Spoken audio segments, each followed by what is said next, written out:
Hello guys, इस वाली video में कुछ इंपॉर्टेंट डेटा हम देखने वाले हैं। लाइक के आपके अभी सीबीटी में जितने भी मार्क्स हैं, आपको कितने और नंबर लाने पड़ेंगे जिससे कि आपका इंटरव्यू में सिलेक्शन, बेसिकली फाइनल सिलेक्शन की प्रोबेबिलिटी थोड़ी अच्छी हो। मतलब आपको एक आइडिया लग जाएगा ये वाली वीडियो देखने के बाद कि हाँ, मैं इंटरव्यू में इतने मार्क्स ले आऊँ तो मेरा फाइनल में चांस बन सकता है।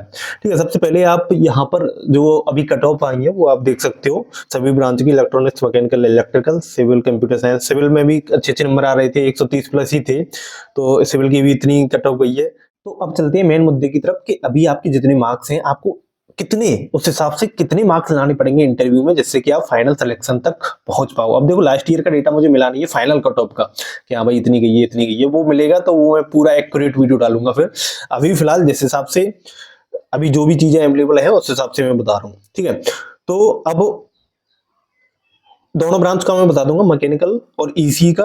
ठीक है, बाकी अदर ब्रांच है उनमें ज्यादा स्टूडेंट है नहीं, ज्यादा होंगे तो अलग वीडियोस के लिए। तो अभी मैकेनिकल की बात करूं, मैकेनिकल की जो कट ऑफ आई है, पहले मैकेनिकल की बात कर रहा हूं फिर ईसी की। अब मैकेनिकल की जो यूआर, सब मैं यूआर के लिए बताऊंगा, ठीक है, क्योंकि अलग अलग कैटेगरी का बताऊंगा तो काफी मुश्किल हो जाएगा, मतलब बहुत लंबी वीडियो चली जाएगी। तो यूआर की जो कट ऑफ गई है वो है 116.75। ठीक है, इतनी गई है। अच्छा, यूआर की वैकेंसी कितनी थी मैकेनिकल में, एक मिनट में निकाल लूं। तो यूआर की जो मैकेनिकल में जो वैकेंसी थी वो थी 10, मतलब कि 10 वैकेंसी थी। ठीक है, टोटल वैकेंसी 27 थी, लेकिन यूआर जो जनरल की वैकेंसी थी वो है 10। अब इसका मतलब क्या है पता है, 116.75 कट ऑफ गई है। इसका मतलब कॉलिंग रेशियो कितना है, 10। इसका मतलब 10 इंटू 10 100, मतलब 100 ऐसे बच्चे हैं जिनके नंबर 116.75 से ज्यादा हैं। लेकिन जब भी आप ग्रुप में, एक गजब की चीज बता रहा हूँ, जब भी आप ग्रुप में पूछते हो एक दूसरे से, हाँ भाई तुम्हारे कितने आए, तुम्हारे कितने आए, तो मेरे इतने, मेरे इतने, आप समझते हो अरे भाई मेरे ही सबसे ज्यादा है, मैं ही सबसे टॉपर हूँ। लेकिन ये है रियलिटी, 116 से ऊपर 100 हैं। और जब ग्रुप में आप बातचीत कर रहे थे अभी कुछ, मतलब अपनी जब भी स्कोर कार्ड आया था, तो वही मुश्किल से 2-3 मिले होंगे। तो ये क्या है, ये है जो टॉपर होते हैं, जो मतलब पढ़ने वाले स्टूडेंट होते हैं, वो इस चीज में ध्यान नहीं देते। अरे भाई तुम्हारे कितने, मेरे कितने, और मेरा हो जाएगा क्या, कुछ नहीं, देख लो अभी यहीं पर वो है आपके सामने। तो 116.75 मैकेनिकल की कट ऑफ है। 116 से ऊपर जितने भी स्टूडेंट हैं वो होंगे, वो 100 हैं। ठीक है, क्योंकि 10 वैकेंसी है और 10 का रेशियो कॉलिंग का है इंटरव्यू के लिए।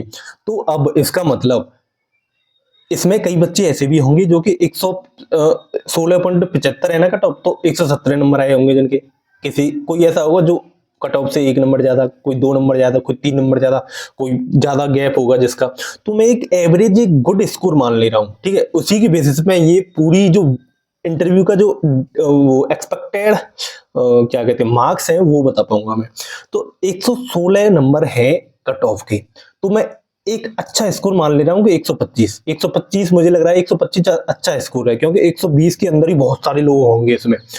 जैसे ही जैसे आप मार्क्स में ऊपर बढ़ोगे तो नंबर कम होते जाएंगे। तो 125 एक बहुत ही अच्छा स्कोर मैं मान ले रहा हूँ। ऐसे ही मैं इसी ब्रांच में मानूंगा और उसी बेसिस पर इंटरव्यू की जो मार्क्स हैं आपके कितने भी आएंगे वो मैं बताऊंगा। ठीक है, तो अभी 125 में मान ले रहा हूँ। ठीक है, थोड़ा कैलकुलेशन की जरूरत पड़ेगी मुझे। 125 हो गया, तो 125 वाले की पहले हम कन्वर्ट करते हैं कि कितने आ रहे हो, मतलब 100 के इक्विवेलेंट कितने नंबर बने। तो 125 डिवाइड बाई 150 इंटू में 85, मतलब कि 70, मतलब कि जो जिसके 125 नंबर आए होंगे उसके इक्विवेलेंट स्कोर 70.8 होगा।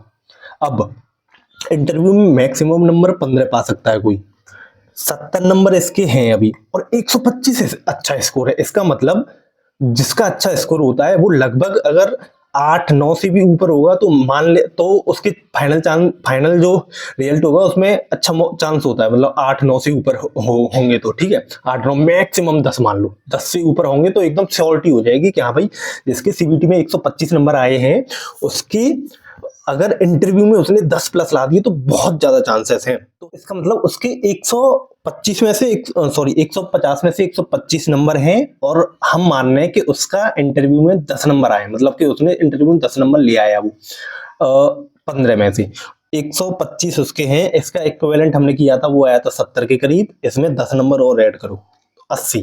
तो ये मैंने एक एक्सपेक्टेड इंटरव्यू की कट ऑफ निकाली है कि इतनी जा सकती है। ये पता नहीं समझ में आया होगा कि नहीं, लेकिन ठीक है। तो अब 80 मैंने इस हिसाब से कट ऑफ निकाल दी, एक एवरेज स्कोर वाले स्टूडेंट को 10 नंबर और ले आया वो इंटरव्यू में, तो उसका फाइनल सिलेक्शन हो रहा है, ये समझ के मैंने कट ऑफ निकाल दी कि हाँ भाई 80 कट ऑफ होगी। अब देखो, अब यहाँ से पूरा खेल खत्म। अब आप अपने मार्क्स को इक्विवेलेंट में कन्वर्ट करो, फिर 80 से देखो कितने कम है, उतने ही आपको इंटरव्यू में नंबर लाने पड़ेंगे। अब देखो, कोई भी मान के चलो, किसी भी अभी 120 है, मान के चलो किसी भी स्टूडेंट के 120 मार्क्स हैं, तो पहले 100 के इक्विवेलेंट में कन्वर्ट करेंगे। 120 डिवाइड बाई 150 इंटू में 85, 68 नंबर। जनरल कैटेगरी के लिए बात कर रहा हूँ तो -80, इसका मतलब उसे 12 नंबर लाने पड़ेंगे इंटरव्यू में। अब कोई दूसरा है, उसके 100 मान के चलो 116 का टॉप है ना, मान के चलो 117 नंबर है उसके, तो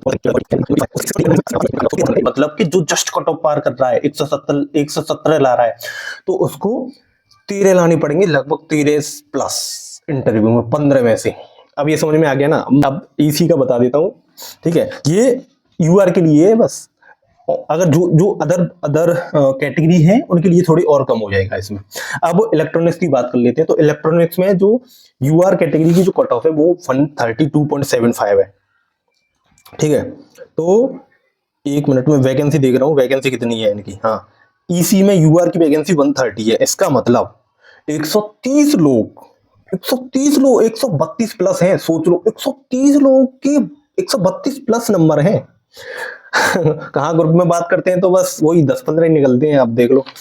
तो 132 इसकी कट ऑफ है यूआर की। मैं ये गुड स्कोर मान रहा हूँ कि हाँ भाई कोई अच्छा 135 मान लें, कितना माने 138 मान लेते हैं, 138 तो ज्यादा हो जाएगा मुझे लग रहा है।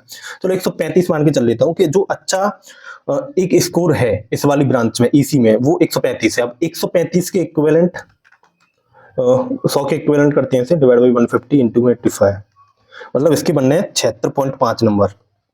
76 मान लेते हैं, चलो 76, ठीक है, 76 बनने हैं इसके। अब 76 में मान के चलो इसने इंटरव्यू में 10 नंबर लाया ये, और इसकी फाइनल सिलेक्शन हो गया, तो +10, इसका मतलब 86.5। इसका मतलब इसी ब्रांच के लिए जो इंटरव्यू की कट ऑफ है वो है 86.5। अब इसके हिसाब से आप अपनी जो भी मार्क्स है उसको पहले इक्विवेलेंट में कन्वर्ट करो, फिर इसमें से घटा दो 86 में से 86 मान लो, 86 में से घटा दो, जितने भी नंबर बनने हैं वो आपकी इक्विवेलेंट स्कोर है, मतलब जो उतना लाना पड़ेगा आपको इंटरव्यू में। अब मान लेते हैं चलो 133 कट ऑफ है ना, तो मैं मान लेता हूँ किसी के चलो 145 नंबर आ रहे हैं, मजा आएगा थोड़ा, देखते हैं। तो 145 डिवाइड बाई 150 इंटू 85, 82 माइनस में कर दो कितने, 86 -86, इसका मतलब उसे सिर्फ 4 नंबर लाने पड़ेंगे, 3.84 के करीब, ठीक है। तो बस ये है भाई। अब फाइनली लास्ट बार एक चीज बता दे रहा हूँ, जो मैकेनिकल है उसकी एक्सपेक्टेड जो कट ऑफ मान लो फाइनल आप 80 नंबर, और ईसी की मैंने 86.5 कमी मानी है, 87 मान लो, 88 मान लो, उस हिसाब से आप अपने कैलकुलेट कर सकते हो। वीडियो में काफी ज्यादा कॉम्प्लेक्सिटी हो गई होगी भाई, मुझे भी बनाने में थोड़ी दिक्कत हुई बार, ठीक है, ओके। तो अब आप अपने मार्क्स जो हैं वो क्या कहते हैं कमेंट में डालो, और देखते हैं फिर किसके कितने, और इस हिसाब से मैं कैलकुलेशन तो खुद ही कर लेना, लेकिन जब मुझे टाइम मिलेगा तो मैं 1-2 कैलकुलेशन करके मतलब आपको बताता चलूंगा कि हाँ भाई इतने नंबर ले आओ और हो जाएगा सिलेक्शन।